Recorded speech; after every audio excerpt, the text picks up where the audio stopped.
आपने खेल को खेल की भावना से खेला।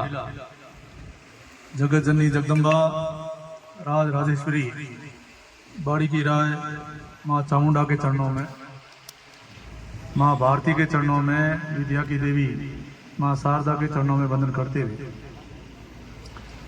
आभारी हूँ मैं राजकीय उच्च माध्यमिक बालिका विद्यालय बालेश्वर सत्ता का, जिन्होंने मेजबान बनके 68वीं बास्केटबॉल प्रतियोगिता 17 वर्ष और 19 वर्ष का आयोजन रखा और समापन समारोह के शुभ अवसर पर मुझे याद किया और इन खिलाड़ियों से मिलने का और विद्यालय की बेटियों से मिलने का, अभिभावकों से मिलने का, उनके दर्शन करने का मौका मिला। मैं आपको साधुवाद देना चाहूँगा। मंच पर विराजमान समारोह की अध्यक्षता कर रहे उपखंड अधिकारी श्री रामजी भाई खलवी, सीबीओ साहब गाइड सिंह जी, पीओ साहब विनोद जी, पूर्व प्रधान बाबू सिंह जी इंदा, मेरे छोटे भाई उप जिला शिक्षा अधिकारी शारीरिक शिक्षा भूपेंद्र सिंह जी सोढ़ा, पूर्व प्रधान भंवर सिंह जी इंदा साहब, कैप्टन अमर सिंह जी, विद्यालय की प्रिंसिपल साहिबा मंजू जी, मंच का संचालन कर रही पूजा जी, रूप सिंह जी इंदा, उदाराम जी, देवीलाल जी, चंद्रशेखर जी, पंचायत समिति के सदस्य जोगराज जी सांखला, हमारे मंडल अध्यक्ष बालाराम जी सांखला, नगर पालिका के वाइस चेयरमैन भंवरलाल जी, पत्रकार लक्ष्मण दान जी, सवाई जी, भोमाराम जी, गणमान्य सज्जनों, विद्यालय के स्टाफगण और प्यारे बच्चों, वास्तव में अभी जैसा भूपेंद्र सिंह जी कह रहे थे कि शेरगढ़ के बारे में कहा गया है कि शेर पड़ना शेरगढ़ आके भारत एक निपटी जावे जवान टड़कारी। पूरे भारतवर्ष में एक ऐसा विधानसभा है जहां सबसे ज्यादा गौरव सेना है, सूरों वीरों की धरती है, भक्ति और शक्ति का संगम है और राजस्थान भी सूरों वीरों की धरती रही है और आज भी है।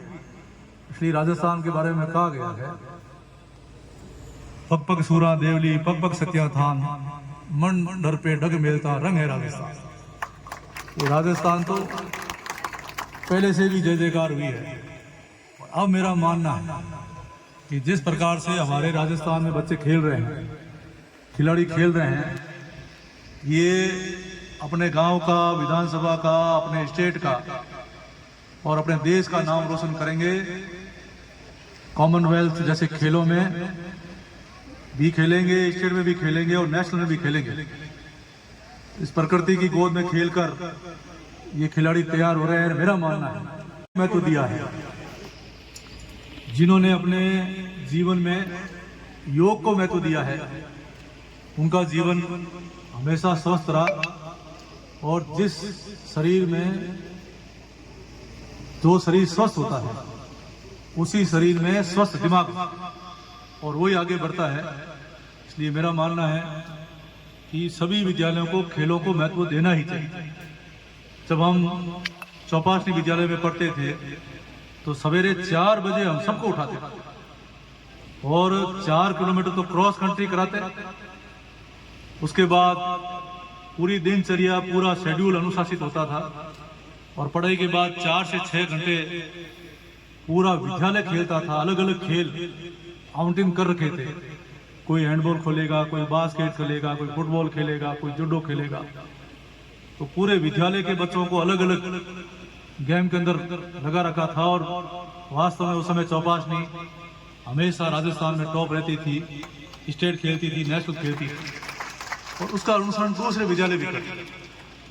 तो हमारा मानना है कि जो टीम विजेता रही है उनको तो मैं आज बहुत बहुत बधाई देता हूँ कि आपका अनुसरण सब करेंगे और आपके खेल को देख करके वैसा ही खेल खेलने का प्रयास करेंगे। और जो उप विजेता रही, तीसरे नंबर पर रही, वो भी संकल्प लेके उठेगी।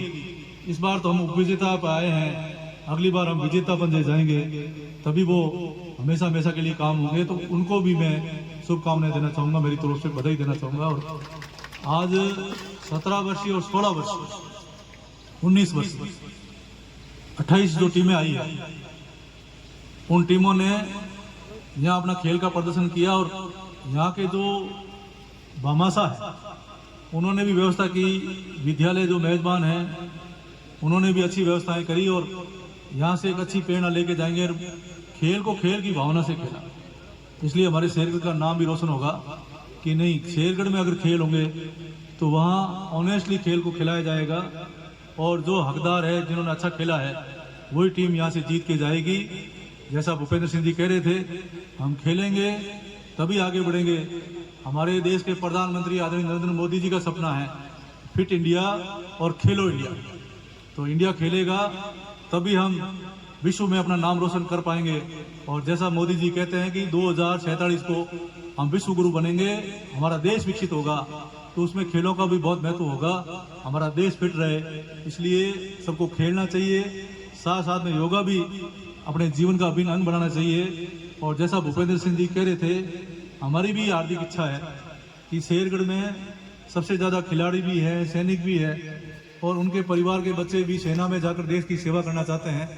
तो इच्छा है कि प्रत्येक ग्राम पंचायत मुख्यालय पर खेल मैदान बने और विधानसभा का एक खेल एकेडमी के रूप में, इंडोर स्टेडियम के रूप में वो बने। इसके लिए हमने 15 बीघा जमीन अभी आवंटन कराई है धीरपुरा में, तो उसको विकसित करने का काम उम्मीद है कि अगले जो बजट आएगा उसमें हम मुख्यमंत्री से आग्रह करके इसको कराएंगे, जिससे हमारे बच्चे आगे बढ़ सकें। ये काम भी होगा। आपने मुझे याद किया, मेरा सम्मान किया, उन्हें आप सबको बधाई और शुभकामना देते हुए मेरी वाणी को विराम देवाना चाहूँगा और बच्चों के उज्जवल भविष्य की माँ चामुंडा से प्रार्थना करते हुए बहुत बहुत धन्यवाद। जय हिंद, जय भारत। बहुत बहुत धन्यवाद विधायक महोदय, आपने अपने अमूल्य समय में से हमारे लिए समय निकाला, इन बच्चों के हौसला अफजाई करने के लिए समय दिया। बहुत बहुत धन्यवाद।